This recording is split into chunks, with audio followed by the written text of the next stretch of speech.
Welcome back. So you should have at this point watched the film Apocalypto. Again, it's available on Amazon Prime for relatively cheap. So hopefully you can swing the $3 or whatever. Try to make up for it by giving you all your textbooks for free. Um, and so I just wanted to discuss, this will be a relatively short lecture, but I wanted to discuss um, some of the historical things of historical interest from the film and discuss some of the uh, news articles that I posted about the film and some of the controversy about the film. So, right off the bat, the film starts with a quote that sort of indicates that the director, Mel Gibson, also a famous actor, you're familiar, has a bit of an agenda with the film, which is a point of contention for some of the people in the articles, right? So, the film opens with a quote that says, "A great civilization is not conquered from without until it has destroyed itself from within." Now, that's a quote from historian Will Durant. It's not necessarily about Maya, right? Here, Gibson obviously sort of uh, using this quote to apply to the Maya since the film is about the Maya. Right?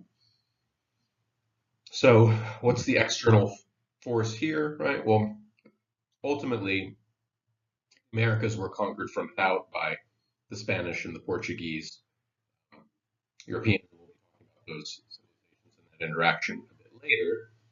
But the quote seems to suggest that conquering from without, right, is more or less irrelevant, right? Anyone could do it. Key element is that the civilization somehow destroys itself from within. So in this context, he must be talking about the Maya, right? So in a sense, he's claiming that the Mayans are responsible for their own decline, right? And somehow shifting blame from the now in this particular context, right, when we're talking about the Maya, this whole thing is sort of a red herring because we already know that Mayan civilization had pretty much gone away. At least, no one was living in those large cities and the temples. The civilization was far from its peak, right? 900 AD, classical Mayan civilization was over, and the Spanish didn't get here until the late 1400s. So it's not even clear what the relevance of this quote is, right? We've already seen some of the theories for the decline of the Maya. Um, Possibly their technique of farming, right?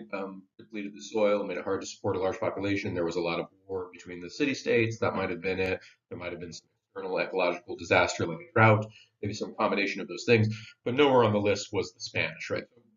In a sense, no one's really disputing the truth of that quote, but the way Gibson is using it here um, seems a little questionable, right?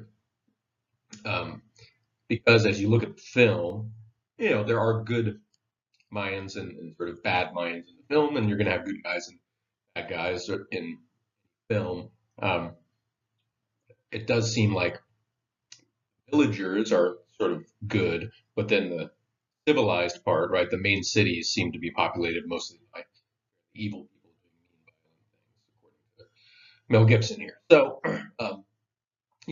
we get a sort of peek into his perspective and his take on the whole thing early on, and as we'll see, this is a matter of dispute. So we said this, the story starts right with a kind of an idyllic depiction of life in a small village in the Mayan civilization. Uh, we don't see much agriculture here. It appears to be kind of hunter-gatherers in this village.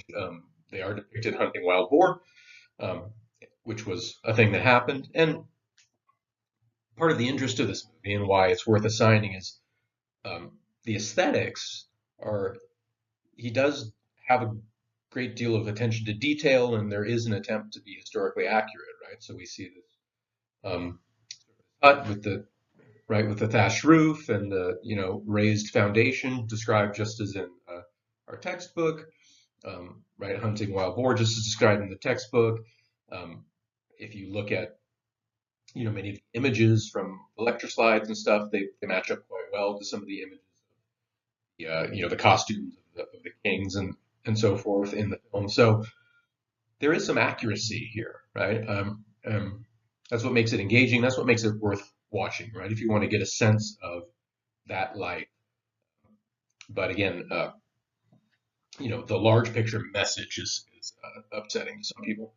Um, okay, so this is a very small village right now. You may recall in our lectures there was a roughly four-level hierarchy from the, like Tikal, some of the largest capitals, down to these little tiny villages. So here we've got sort of a bottom rung of little hunter-gatherers. There would have been in-between size towns and cities that probably did engage in some agriculture. Those are not really depicted in this film.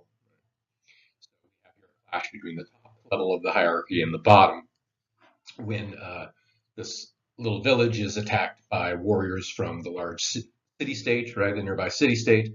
Um, Although not super nearby, there is a long trek to get there from the village. And all the adults are taken as prisoners, and you see the children left behind, right? And it's very sad, very violent, and very sort of ugly scene. Um, Now, from what we actually know about Mayan history, these villagers would not have been particularly high status targets of the military of the nearby city state. Again, the military of the nearby city state would be looking to capture, important nobility from neighboring city states. So just scooping up some relatively defenseless villagers would not have been an important goal, right, for these warriors. I think the implication here is that, the Mayan city state is in decline, and they need sort of round the clock sacrifice to try and sort of like, uh, you know, plead with the gods around, right? So, and none of that is particularly historical. So then there's a long trek to the city, right? Um, we do see some evidence of the slash and burn agriculture. We see them passing through some burned out fields, which likely could have been historical. Um, there's some reference to a disease, right? And again, this seems to be an anachronism. Um, we saw in our text that there wasn't really much evidence that the Mayan decline was caused by a disease. They seemed to be relatively healthy. Now, disease did play an important part, right? When there was finally contact between the Europeans and the Native Americans, uh, smallpox and other diseases did ravage those communities to a much larger degree in warfare. But again, this appears to be set before the first contact with Europeans, so it's not clear what Gibson is getting at with the disease.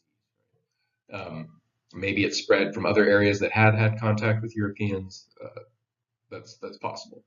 Certainly, I don't know. We don't have a clear what's going on here. Um, at any rate, again, this is another thing that the film gets wrong.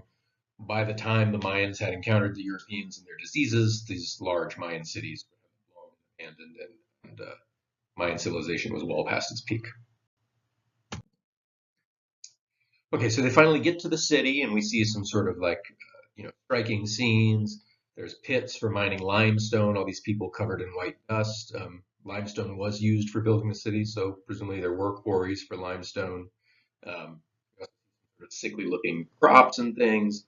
I mean, I think the general implication is that the civilization is supposed to be declining at this point, and people are in the city, they're sort of desperate, and they're looking to the gods for an answer, right? So the captives, they pass sort of a slave market of types, and then they are brought to the temple, right? Taken up to the top of the temple, which again, aesthetically, architecturally is fairly accurate. And the idea is that they're going to be sacrificed one by one. Their heads are chopped off, and they roll down right. Their hearts are taken out. So um, things. It's not so much that certain types of sacrifice didn't happen, right? There was evidence of human sacrifice among the Maya. Um, there are sometimes depictions of hearts being removed and things.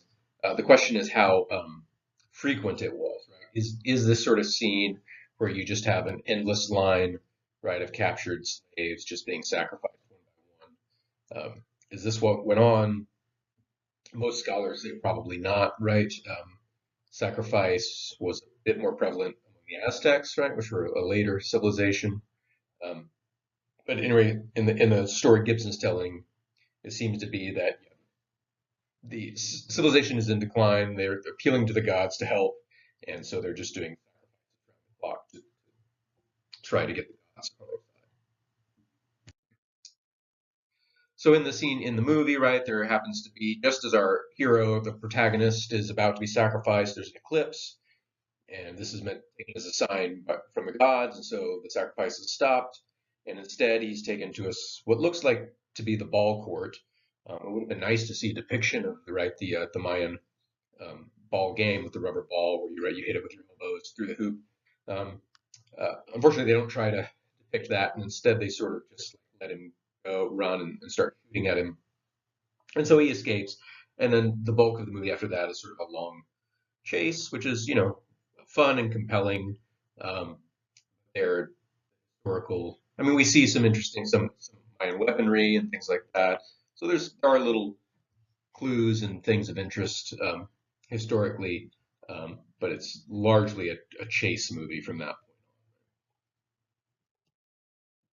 So on to the controversy around the movie. So first of all, the movie is very violent, right? And this is Hollywood. Violent movies are part of what people in the seats. Um, it's sort of just in part just meant to sell tickets, but it also does seem to have a message. Um, now, it's some particular, some of the authors that we read, right, in these news articles seem to think that Gibson is saying, weren't these Mayans all so terrible, and isn't it so great that the Spanish came and saved them? I don't know that the message is that simple and that sort of dumb, right? It seems to be a sort of a glorification of the simple village life, right? It's set against the corruption of right the civilization, the more civilized areas. Um, certainly, there's Mayan good guys here. We have a protagonist that we're meant to sympathize with. So I don't think Gibson is saying all the Maya are bad, but he does seem to be saying that there was some sort of violence inherent in the more civilized aspects of that society that is bad, right? And so the question is that true, right? Is it true that the Mayan aristocracy, the nobility, the more civilized elements, were they so vicious, blindly religious?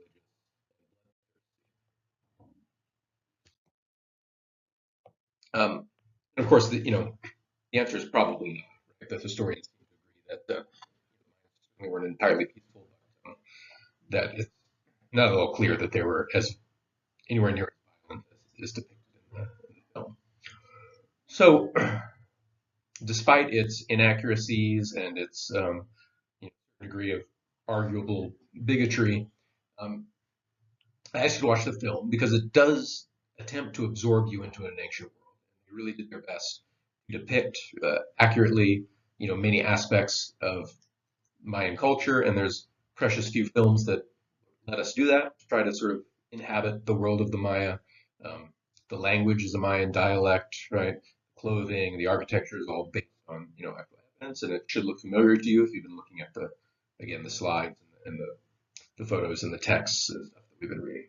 The weaponry as well, right? The spears, the little poison darts, and so on. Reasonably accurate, though, blades and so on.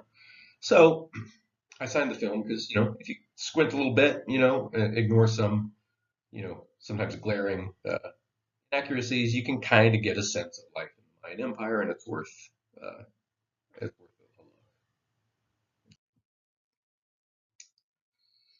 look. Now, of course, at the end, right at the end of the film, when our protagonist has finally escaped um, his Mayan captors, and then he reaches the coast. These Spanish, what we can presume are missionaries, um, arriving on the coast, right? Um, and this is anachronistic, right? At this point, when the Spanish actually encountered the Maya, they were no longer living in those cities. There were no longer the sacrifices and It's like 100 years, several hundred years off, right? Um, and again, the idea is not that the violence, violence never happened in Mayan culture. Violence happens in all cultures.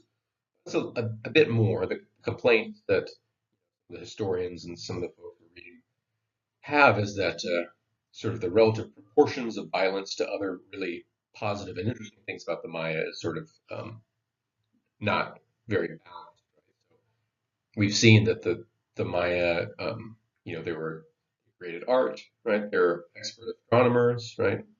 Mathematicians. Just none of that is really mentioned, right? I mean, I guess the eclipse is sort of an allusion to the importance of astronomy to them, but it doesn't really get into all the detailed observations that must have been in the all that stuff. So it's a little bit of a lopsided view, right, of the civilization.